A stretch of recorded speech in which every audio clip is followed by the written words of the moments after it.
was talking with a client, and she was in the process of defining, clarifying some important goals that she's on the verge of setting. And interestingly enough, in my line of work, something that she was going through is pretty common. Everything she wanted to accomplish was running contrary to some of the things that she was feeling and believing about herself. So, in her future state of being, she's an accomplished author. She's got a lot of different irons in the fire. There's a significant income coming in from book sales, making appearances, and things of that nature, all related to this tremendous gift of being an author. Well, in talking with her, I found out that there is a contrary belief system that she carries that kind of go back to some of the formative years of her life, some of the experiences from which she extracted a feeling: I'm not enough. I'm not good enough. I'm not skilled enough. I can't do anything right. Is any of this sounding familiar? So she's wanting to change some processes and some mechanisms of her life, but all the while, she's kind of on the verge of ignoring some really root things that are going to either support or sabotage these goals. Let me show you what that looks like, okay?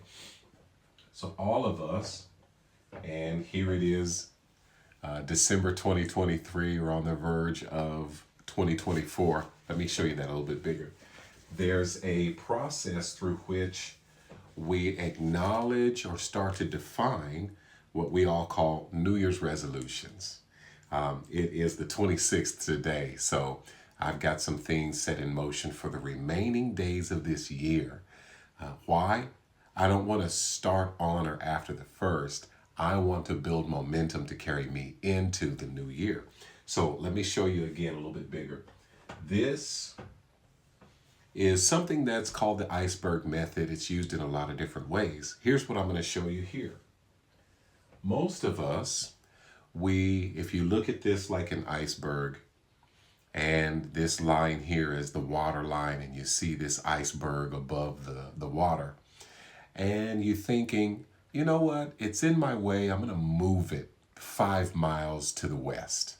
You go get a tugboat that is strong enough, just stay with me now in your imagination, strong enough to pull this iceberg 5 miles to the west. And the easy answer to the question, is this going to succeed, is no. Why? Even if the tugboat can pull that much iceberg, this is connected to all of this. So let's call this what it is. This is behaviors.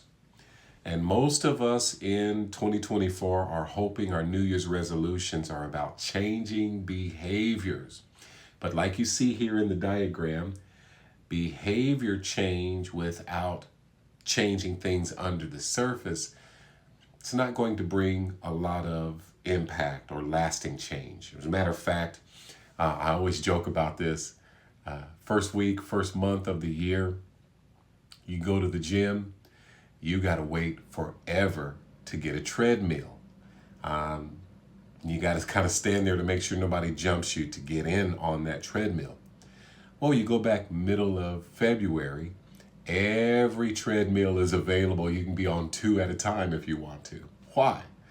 People set out the beginning of the year with a goal to change their fitness behaviors, but they're ignoring the deep subconscious things that drive our behaviors.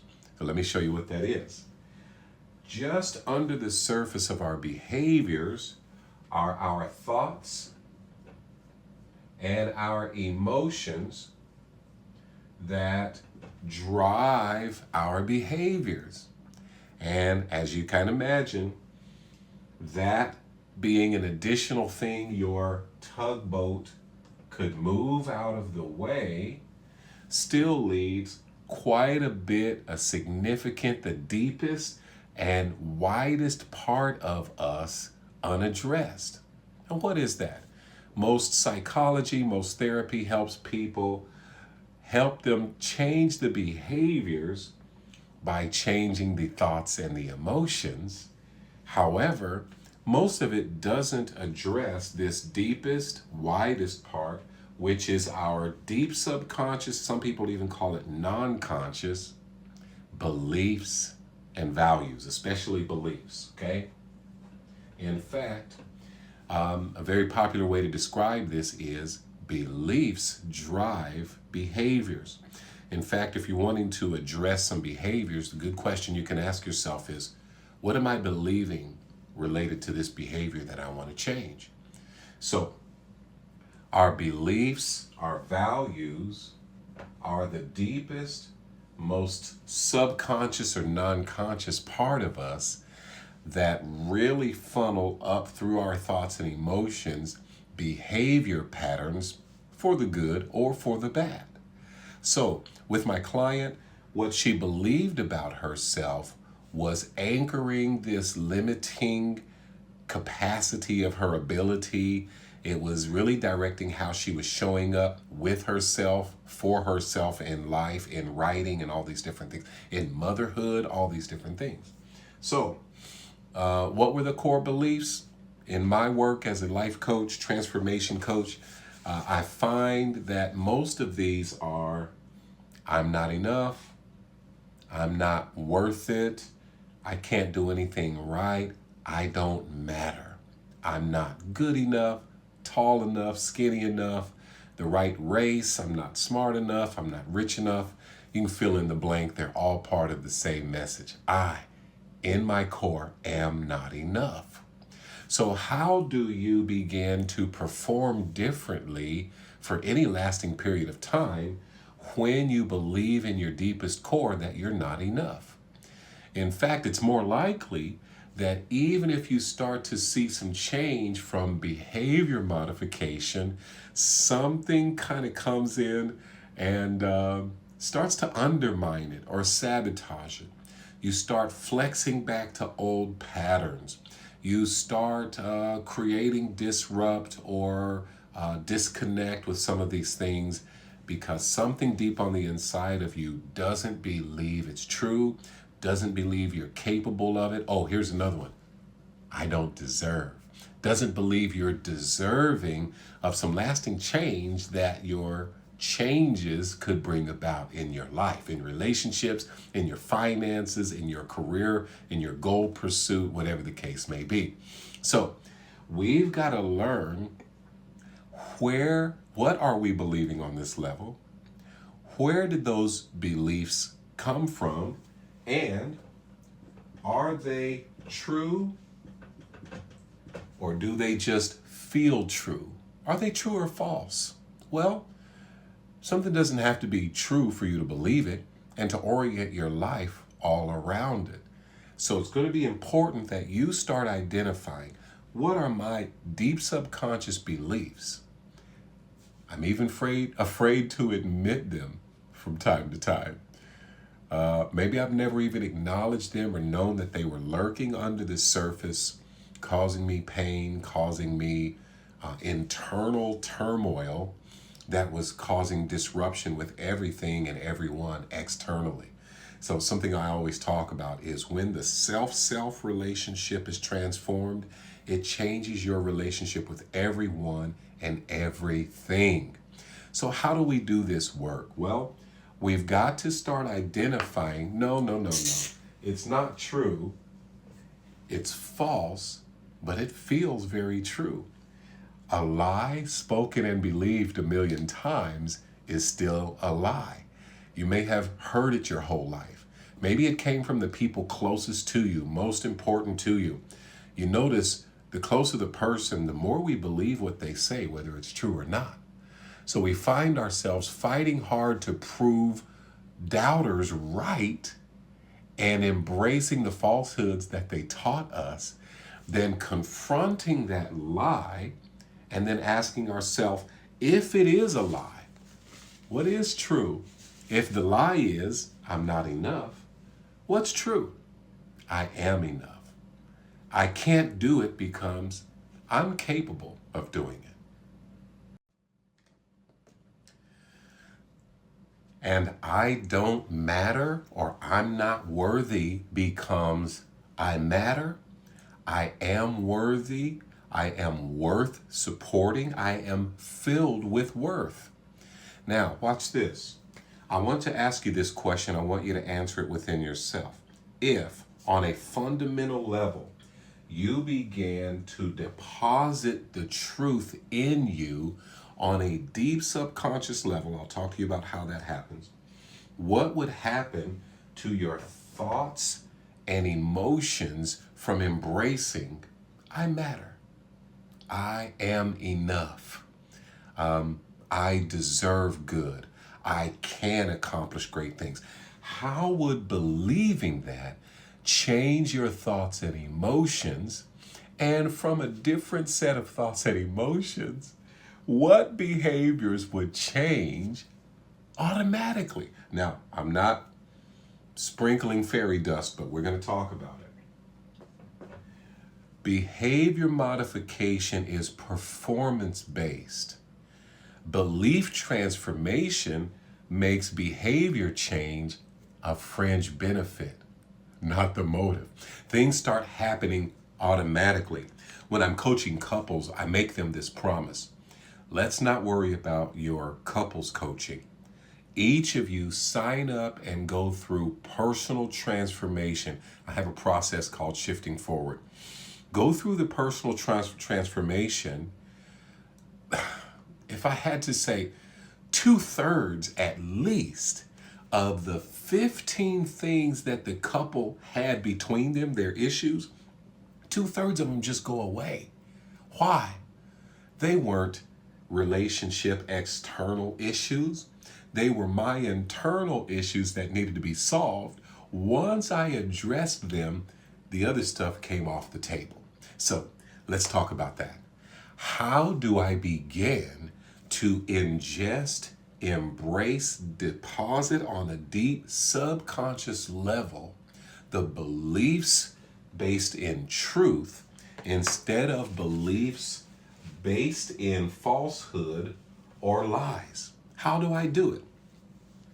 Same way you embraced the lie. What happened was through your five senses, your eyes, ears, your nose, your touch sensor, your taste, through those five senses, the world around you began to affirm the lie. You don't matter, you're not enough. The frown of a disappointed father's look on his face, looking over the newspaper, agitated. The look, one of my clients, his mother literally looked right in his face and said, "You don't have any talent." I don't know. I don't know why broken people break people, but they do. So the message that a trauma sent you, you only matter to the degree that you're useful to me. All these different ways that we experience an embrace of the lie, they came through our five senses. So if you're starting to ponder what is I am enough, I matter, I want you to just picture, what does that look like, smell like, taste like? What does it sound like and feel like? If you had to describe what living in the fullness of that would be, what is it? It might be the smell of a candle, might be the taste of a peppermint, the sound of the wrapper. It might be the aroma, the taste of your coffee, something that you can begin to bring through your external world an embrace of these internal truths. So I'm sipping this coffee, the taste of it, and I'm saying, I am enough. I'm tasting the peppermint. I'm hearing the sound of it. Maybe I'm putting ocean waves on my computer and letting the sound of ocean waves while repeating over and over to myself, I am enough. I matter, period. Those are the ways that I start to have the world around me. I've got stuff here on my desk. I've got my favorite chewing gums. I've got mints. I've got paper. I've got pens, the click-clack of a pen, whatever it might be. Embracing on the deep cellular level the truth, letting it take anchor in my subconscious, It drives out the lie. See, most people think, I just want to get this lie out. No, no, no, no. You're not interested in getting the lie out. You're interested in getting the truth in. And that begins to disrupt, dismantle the foundation of the falsehoods, start to crumble so you can no longer stand on them. In fact, what was so believed and embraced becomes laughable. How did I ever believe this about myself? It was never true.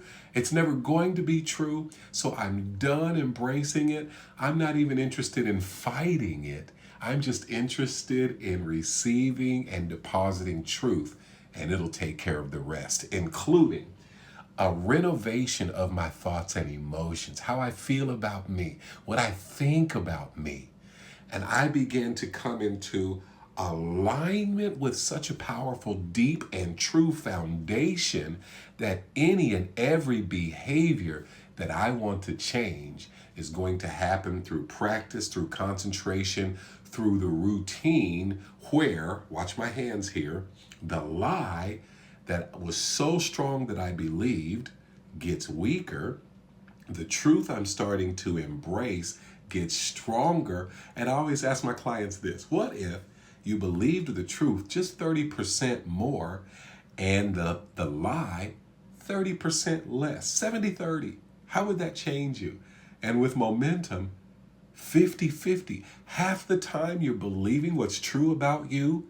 How's that changing your thoughts, emotions, behaviors?